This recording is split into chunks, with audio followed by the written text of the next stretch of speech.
Hey everyone. Today I want to talk about a journey that completely changed my life, how I managed to get out of $10,000 in debt and turn my financial life around. Trust me, it wasn't easy and there were definitely some tough moments, but I'm going to share everything with you, the mistakes, the challenges, and ultimately the strategies that helped me get back on my feet. So if you're struggling with debt or just looking to take control of your finances, stick around because this story is for you. Let's rewind a bit. A few years ago, I wasn't exactly the best with money. In fact, I didn't really think about money at all. My mindset was as long as I can make the minimum payments, I'm fine. At the time, I had a few credit cards, a car loan, and some student loans lingering around, but I figured I'll pay them off eventually. The problem was I kept spending without really thinking about the consequences. I remember the moment it really hit me. One day, I was trying to use my credit card for a small purchase, and it got declined. But I thought there must be a mistake, but when I checked my balance later that night, I realized I had maxed out not just that card, but all three of my credit cards. I couldn't believe it. I was $10,000 in debt, and I had no real plan to pay it off. And it wasn't just about the number, though. The worst part was the feeling of being trapped. Every month, I'd make the minimum payments, but the balances barely budged. It felt like I was sinking, and no matter how hard I tried, I couldn't get ahead. And honestly, that was terrifying. For a while, I did what a lot of people do when they're in debt. I ignored it. I told myself it's not that bad. People have way more debt than this. But deep down, I knew something had to change. I kept making the same mistakes, using credit cards for things I didn't need, not tracking my spending, and worst of all, I had no budget. One of the biggest mistakes I made was not facing the reality of how much interest I was paying. The interest on those credit cards was brutal. I was paying around 20% interest on most of my cards, but I didn't really grasp what that meant. For every payment I made, a huge chunk was just going toward interest, not the actual debt. I was stuck in a cycle where I couldn't get ahead. Another mistake. I was living paycheck to paycheck. I didn't have an emergency fund, so anytime something came up, whether it was car repairs or an unexpected bill, I had no choice but to put out a credit card, which only made things worse.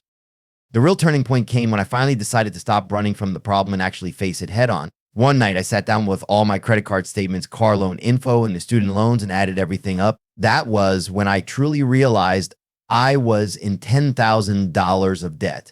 It was overwhelming, but at the same time, it was the first time I felt like I was taking control. I knew that if I didn't make some serious changes, this debt would continue to grow and haunt me. The first thing I did was promise myself that I wouldn't add any more debt. I cut up 2 of my credit cards and left only 1 for emergencies. Then I sat down and built a plan. I researched and learned about strategies like the debt snowball and debt avalanche methods, and I decided to go with the snowball method. That's when you focus on paying off your smallest debt first, then roll the amount you were paying into the next one, and so on. It's a psychological win because you see progress faster, which helps you stay motivated. Once I had my plan, the real work began. Here's what I did. The first thing I did was create a realistic budget.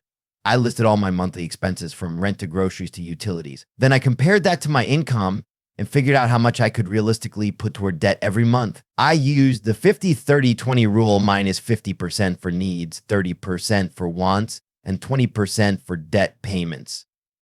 I took a hard look at where my money was going. I realized I was spending a lot on things like eating out, subscriptions, and impulse buys. I cut out unnecessary expenses, started cooking at home, canceled subscriptions I wasn't using, and made a commitment to stop impulse spending. I knew that if I wanted to get out of debt faster, I'd need to increase my income. I started picking up freelance work on the side, doing things like graphic design and writing. The extra money I earned from side hustles went straight toward my debt. I started with my smallest credit card debt, which was around $1,000. I threw every extra dollar at that balance while still making minimum payments on the others. When I paid that off, I moved on to the next card and the next. Each time I paid off a debt, I felt a little more in control. The small victories kept me going. Once I made progress on my debt, I started building a small emergency fund. Having $1,000 saved gave me peace of mind and prevented me from turning to credit cards when unexpected expenses popped up.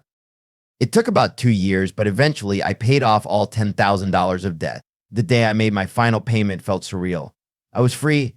I wasn't beholden to creditors or monthly payments that drained my bank account.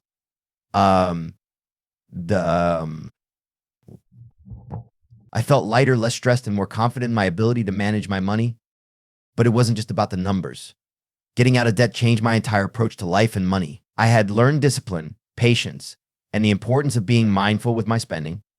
I built better habits that allowed me to start saving and investing which is something I never thought I'd be able to do when I was buried in debt.